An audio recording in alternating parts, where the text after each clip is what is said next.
Here on the ground, change happens fast. Problems feel frequent and urgent. It's loud and anxiety runs high. From a satellite view, the Earth looks the same as it did thousands of years ago. We've been here before. Let's learn from our past and shoot for a better future.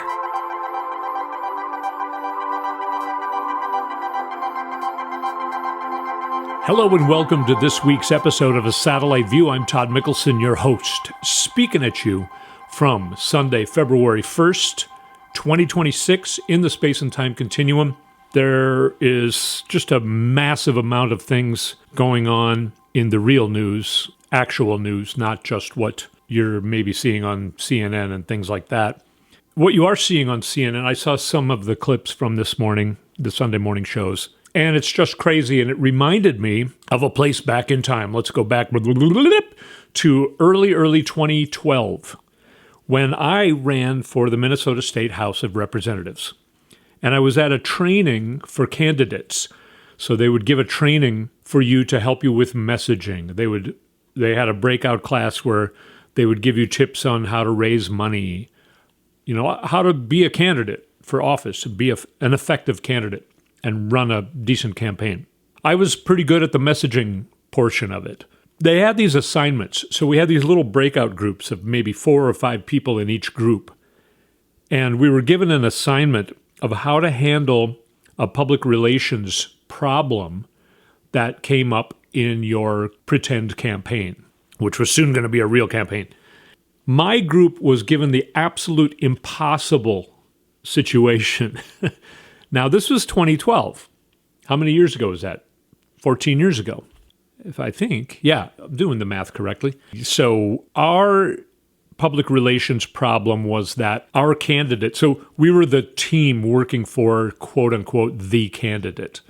And we were to figure out how to handle the problem that it just came out in the press that our candidate and some of his friends, back when they were in college, ran a porn channel, like had an online porn channel of some sort.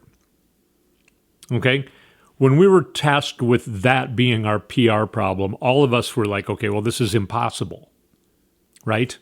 Now, I came up with the idea of, okay, no matter how many times we apologize for this, I mean, you just need to drop out of the race is the only answer, really. Of course, the other groups, I can't remember what they were given, but it was a lot easier than that problem. So I came up with, no, let's try and hold our own. Let's say that, online, on the internet, the most successful businesses are porn channels or whatever, porn whatever on the internet. So let's say, our candidate is a business owner and he knows how to run a business, and he could easily see that the best business to run on the internet is porn. And I talked the other people into it. They said, we can't just stick up for it. And I'm like, what else are we going to do? The only other choice is to just resign, just drop out of the race and disappear forever. This is impossible. Let's face it head on. Let's say our candidate was a savvy business guy even back in college. He ran a successful porn channel online. That is exactly what the Trump administration is doing this morning on the shows. Except back then, of course, we were ridiculed when we presented our little, we were given 15 minutes or something like that to come up with how a press conference. This is your first press conference after this horrible news just came out about your candidate. How are you going to handle it? And of course, the other people in our group said, okay, Todd, you're going to be the guy behind the microphone because I don't even know what you're going to say. And I was like, okay, fine. I actually talked my group into agreeing with me, and this was the tact we took. And the people that were there who are like supposedly experts on political matters and public relations and communications, they thought we were crazy. They thought I was crazy because How can you stick up for running a porn channel on the internet when you're running for office? Of course. I knew that. But now, imagine it being found out that Trump ran a porn channel when he was in college. Nobody would care. It would be the smallest infringement that he's ever done. That's how they're handling these Epstein files. And I told you that I wasn't going to tell you those recordings about a male surviving victim of Epstein and Trump. This is the Trump operation, not the Epstein operation. Epstein worked for Trump. I wasn't going to tell you, and I still am not going to, because I woke up the other night at about 3 a.m, and I just felt sick to my stomach. I had been having dreams that were related to the recordings of this victim that I told you about a couple weeks ago, that I listened to these recordings, and I'm not even going to tell you the name of this victim. You may have found it on your own by now, but it's so horrific and terrifying. What you imagine times 10. And Trump did these things. Now, what came out on Friday on the DOJ's new release of the Epstein files, and they're saying this is 3 million out of 6 million files, which means, who knows, tens of millions of pages. And some of the stuff that got put out was things like, I will say one thing, because you need to know that this is serious, very serious stuff. It involves a 13-year-old girl being forced to perform something I have referred to as using part of Trump's anatomy as a popsicle in the past, because that sounds funny, but as I'm saying it now, it's just not funny. It's hard to be funny in this darkness. Not only that, but he also then, this is Donald Trump, also hit her in the face because she was doing it wrong. That's as far as I'm going to go in revealing to you, except for that it does need to be mentioned that the DOJ said we will not include videos. They included, I think, 2,500 videos or more. And they said, but we are not including videos that have to do with child pornography, torture, or murder. Now, the tapes that I listened to talked about those things, detailed. The fact that the DOJ made that announcement on Friday, and they did release, among other horribleness, that Trump himself perpetrated on children.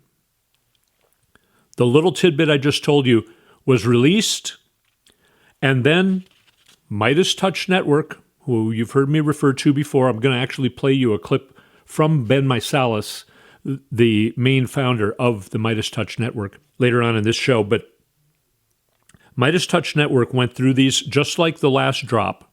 They went through these extremely quickly, and they seemed to have a better handle on what was released by the DOJ than the DOJ themselves did. So Midas Touch put these pages out and highlighted what I just described to you, among and more, and the DOJ deleted those particular files because it went viral when Midas Touch Network put them up. Midas Touch Network made them into PDF files and urged people to download them so that they would be preserved, because Midas Touch Network was expecting to be taken down themselves, or at least that video or information. There was a Substack writing as well. They expected the White House to somehow take them down. And they said, download these PDF files. We need to make sure these files survive. After that went viral, the DOJ put those files back up on their website. Last I checked, they were still up on the DOJ website because they got caught. Again, just like last week, we talked about, do they not realize that every time they murder a U.S. citizen in Minneapolis, execution style, there's going to be at least 3 video angles of the incident, so they can't come out and tell their own narrative? Do they not realize that when they put a file out and somebody discovers it, it's going to live forever, no matter if you delete it or not? So them deleting it makes it even worse. It was unbelievable. Yet still, Donald Trump is supposedly in the position of President of the United States. Back in 2012, I told you the story about my little assignment and my group's assignment and the story that we had to tell in a public relations presser. And everyone thought we were crazy. There's no way you could survive this. Now, Donald Trump is surviving this absolute horrificness. Absolute horrificness. More and more is being put out in these files. Other places you can go on YouTube. Harry Sisson, Sisson, Harry Sisson, is doing a great job of going through these files. He's putting up some other stuff that is horrifying, very, very disturbing. So again, I give you a warning. These things are coming out, but you know how I said when I listened to these recordings a couple weeks ago that came out that were so terrible, that made me sick to my stomach at 3 a.m, waking me up and keeping me awake, feeling sick to my stomach. I told you I believed those recordings. I told you I believed that victim, that surviving victim, because most of these victims did not survive. There are burials that I believe in the next 5 years will be discovered. Hundreds, if not thousands. Yes. Another great source, Aaron Parnas, Parnas. His first name, Aaron, Aaron Parnas, is doing a great job of going through these files and putting things out in a somewhat concise manner, digestible, well, except that it'll make you sick to your stomach, you know? Oh my God. There is still a lot more that I want to talk about because this is only part of what came out this weekend. They put it out on Friday, the same day that they arrested Don Lemon. Remember that? That seems like a month ago. It was 2 days ago. They did that simultaneously to try and cover up these Epstein files. Another thing came out just Saturday night, last night. That is another thing that would normally devastate any political career, not to mention the effing President of the United States. I'm going to put a cap on some of these Epstein files. There is more that we're going to come back and talk about, including some other people that were implicated in this that is like a surprise, yet no surprise. But I want to play for you. This is something Ben Meiselas, who is a lawyer who started the Midas Touch Network back in 2020 in reaction to the way Donald Trump was acting.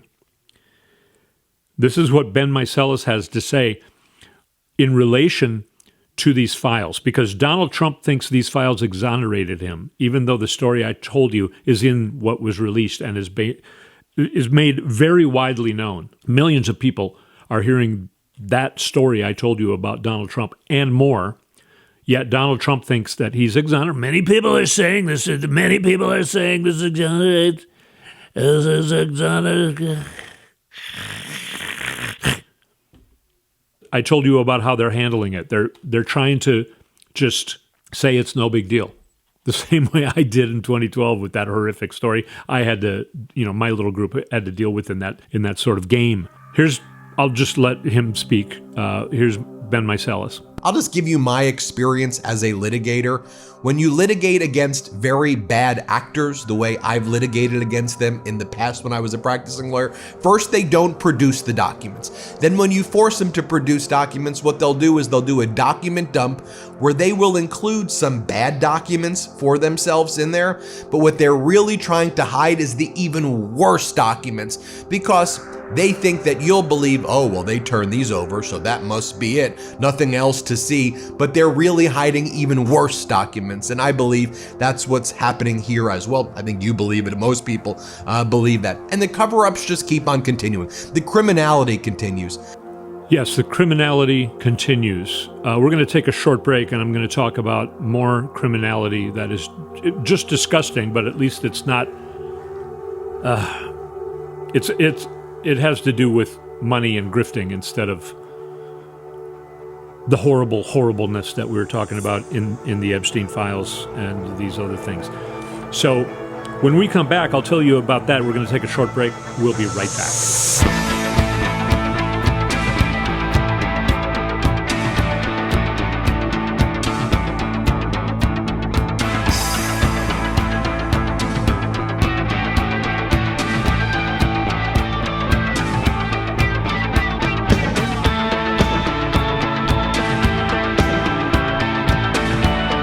And we're back on a satellite view.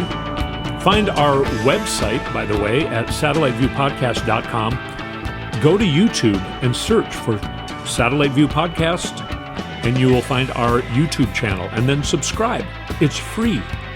And find me at Todd Mickelson on Instagram, Blue Sky, Twitter. I think that's all the stuff I'm supposed to say. Let's get into another breaking story. I think I'm calling this the Feces fire hose, this episode, because this weekend is just a barrage. First of all, we're still talking about ICE in Minneapolis. We're talking about the fact that the DOJ is not going to do the proper investigations of their execution-style murders that they perpetrated against two different citizens here in Minneapolis. By the way, it's about 24 degrees right now in Minneapolis. It has been a high of no more than about 5 above zero for weeks now. And you could see, again, the incredible turnout constantly, every day, of people protesting against the Gestapo thugs called ICE here in Minneapolis. The cold did not deter. Now, the cold has broken, and it looks like we're going to have a little bit more of a, highs around 20 degrees sort of week. But the news, the Trump administration tries to do things simultaneously so that none of the stories really get properly reported, because any one of these stories is so devastating to the administration.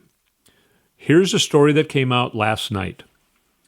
4 days before Trump's inauguration in 2025, lieutenants to an Abu Dhabi royal secretly signed a deal with the Trump family to buy a 49% stake in World Liberty Financial, that's an entity that Trump made up, for $500 million.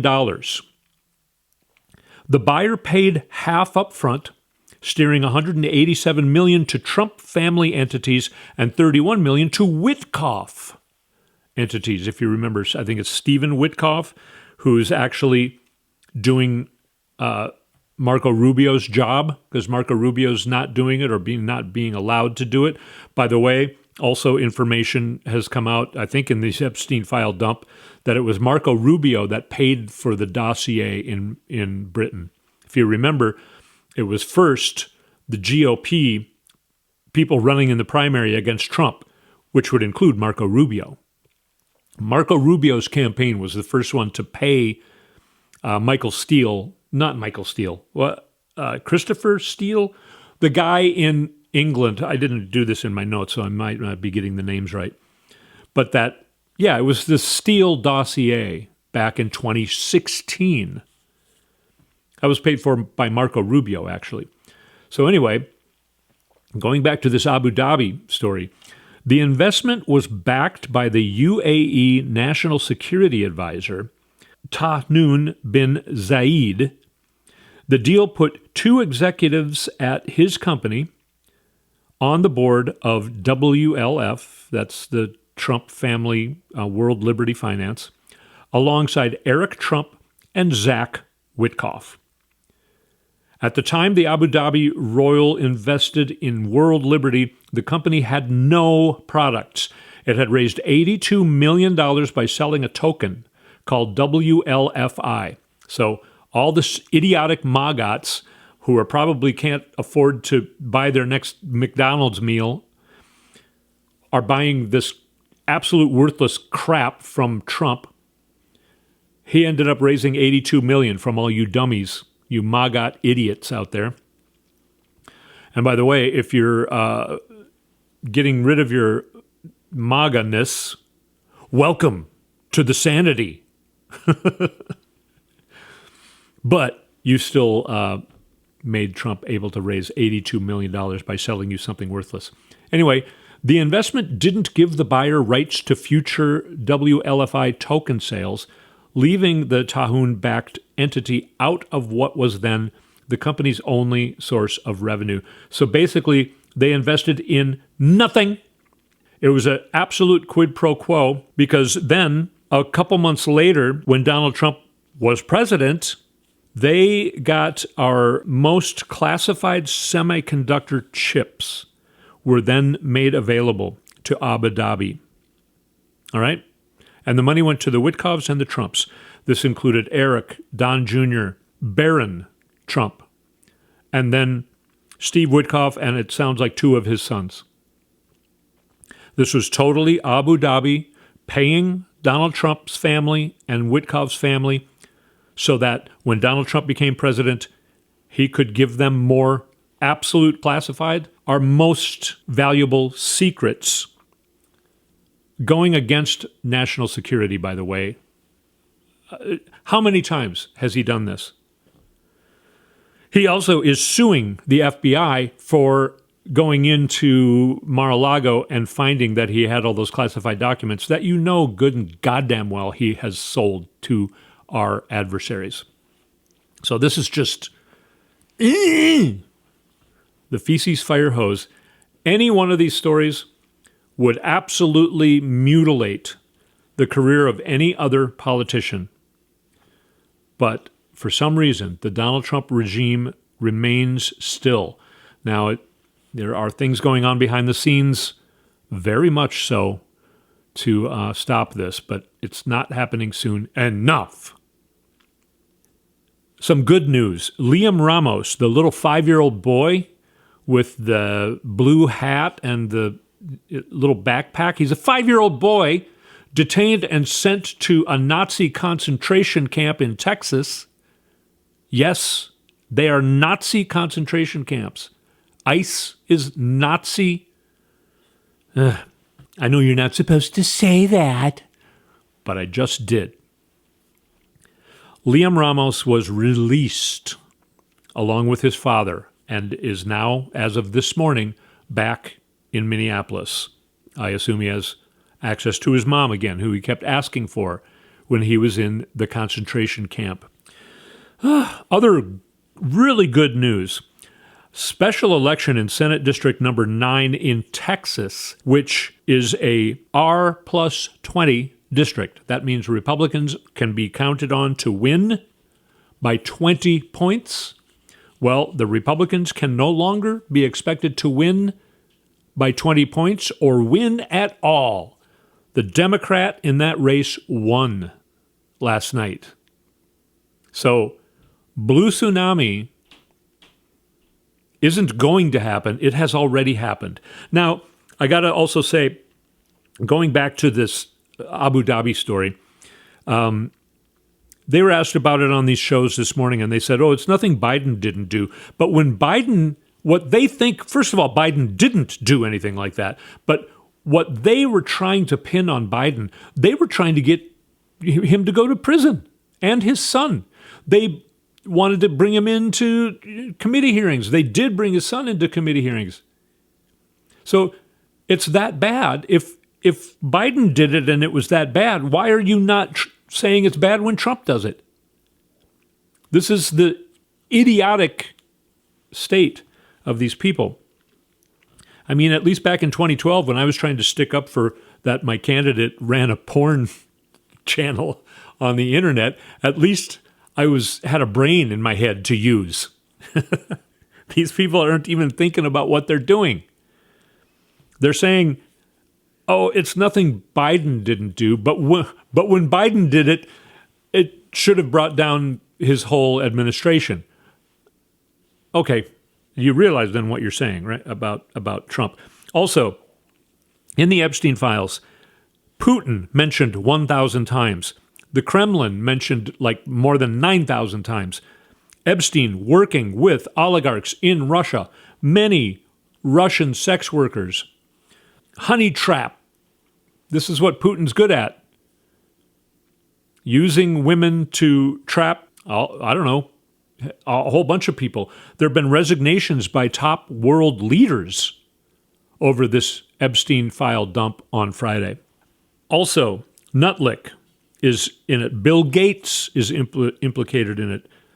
Robin Leach. There's even a horrific story about Robin Leach, who used to do Lifestyles of the Rich and Famous back in the 90s. I don't even know if he's still alive, but sadly, a lot of these people were able to grow into being old men and live out their lives and die without ever facing the consequences for the horrible, absolute disgusting horribleness they perpetrated on children. I think I've gone through my notes here, except for, again, Ukraine. Now, it's looking pretty devastating, but it has been for a long time. If you're following me here, you know that there was a Russian expert that said in early September that he didn't see Russia lasting until Wednesday. That was how many months ago? But it's now been reported that in December 2025, the Russians lost 35,000 soldiers. All right? Ukraine's drone and missile output is expected to reach $35 billion in 2026.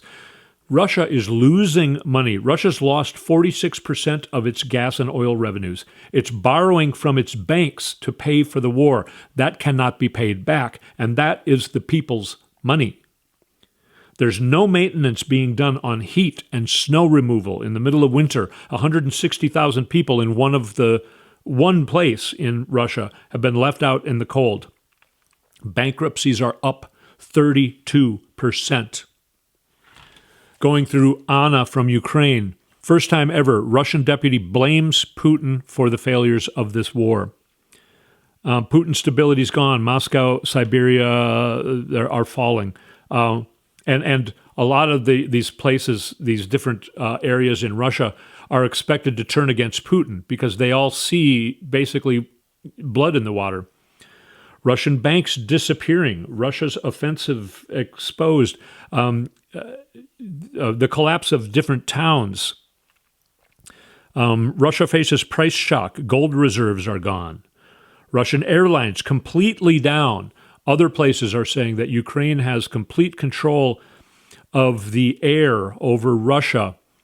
Also devastating things reported by Jason J. Smart. Something unthinkable happens if U.S. Delta Force and Navy... Now I'm looking at the military show. Russian produces something so bad even the U.S. is stunned. They're talking about Russia's down to using old airplanes. Chaos erupts in China. Military turns against Xi in China, so therefore China can't help Russia. Iran's having trouble helping Russia. Also, without firing a shot, U.S. just cut off what keeps Russia's war alive.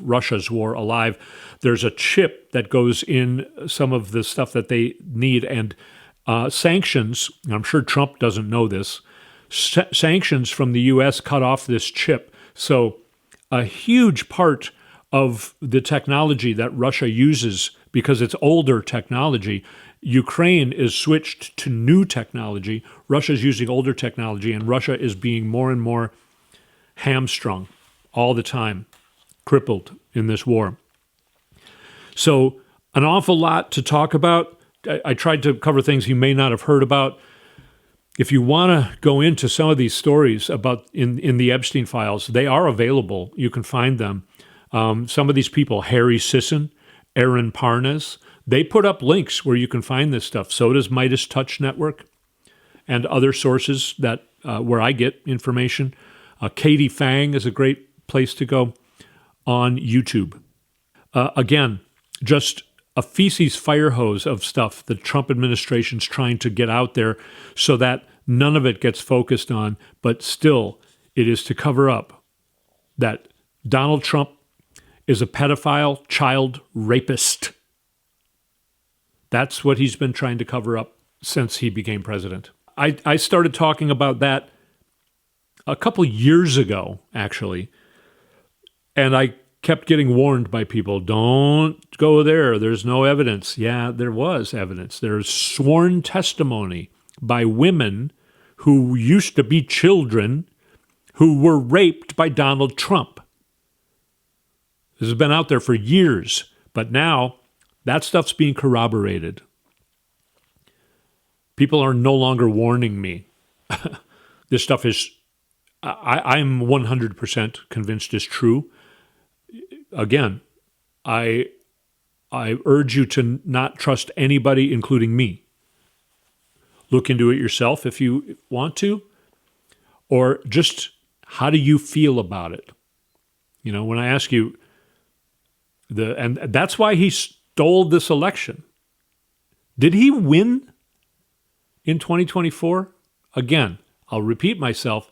How do you feel about it? You remember Kamala Harris's campaign. You remember Donald Trump's campaign. Did he get hit in the ear by a high-powered bullet? What do you think? Don't trust me. I don't think he did. But I'm not asking you to trust me. I'm asking you to go inside yourself and see how you feel about that. Did Donald Trump win this election, or did he get Elon Musk, who's also further implicated? Elon Musk said, I was invited to the island, but I refused. No, he's in these files that were dumped on Friday, writing email after email after email. When is your most wild party on the island? I'm going to be with my kids, therefore I'm going to need some sort of wild break. I'm not looking for a quiet trip to an island. I need to party hardy. When is your most wild party? And we know, everyone knows, these people knew, if you're talking to Jeffrey Epstein about going to the island and you're talking about a wild party, what are you talking about? Are you talking about a cool punk band playing and that's what you're going to party? No. We know what you're talking about. So Epstein, revealed as an absolute bald-faced liar, as is all of these people, including Robert Nutlick, the Commerce Secretary? Why is he the Commerce Secretary?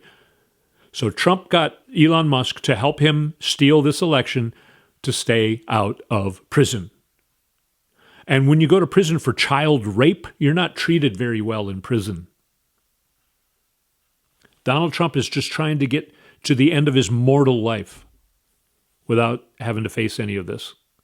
And that's why all of this stuff is being fire hosed at us. That's why he's taking this money that he gets from Abu Dhabi, from Venezuela. He's sending it right now to Qatar because he's planning on, I think he's planning on being dead soon, but he's planning on then his kids escaping the country. Sound crazy to you? How do you feel? What do you think? Don't listen to me. I'm just going off of all this information that I've been putting in my head for years. But you need to trust yourself. So I ask you to go inside yourself, see how you feel about it. I will give you information to work with, but check me. Check me. All right? People have been checking me, and now they're saying, oh, I guess I don't need to check on that anymore, because it's looking like maybe all that stuff is true and it's documented. There's an awful lot of information that I've seen even just this morning of people going through just this drop on Friday, and it is some dark, horrific stuff. All right. Who knows what's going to happen this next week? Wow. Each week seems like at least a month. I can't believe how long January was. The most brutal January, both weather-wise here in Minnesota, that I remember in years. It always gets, about 20 below air temperature here in Minneapolis, in Minnesota. But man, for 3 solid weeks, it was pretty brutal. Anyway, okay. I would love to hang out with you longer, but I've taken up too much of your time. And I'm going to keep my eye on all these things, and people are going to be going through this information. Who knows? Seriously, who knows what's going to happen? And we're getting closer and closer to looking like maybe this administration cannot survive, because this information is just getting too much. Even this Abu Dhabi story could be explosive. We'll have to wait and see what people are going to do about it. But let's us keep doing our job. Thank you so much if you've been out protesting anywhere in the world. Thank you so much. We got to keep up the pressure. It is working. Believe it or not, it is working. They are scared. They realize their thing that they've been doing successfully for decades is no longer working, because we are waking up. And this horribleness is bringing us together more and more, so that our side is growing and growing against their side. They will not be able to survive this. And we'll talk more about that when I speak at you next week.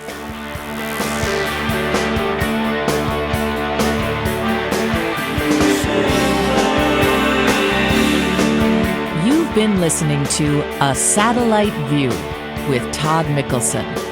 Go to toddmickelson.com for links and more information.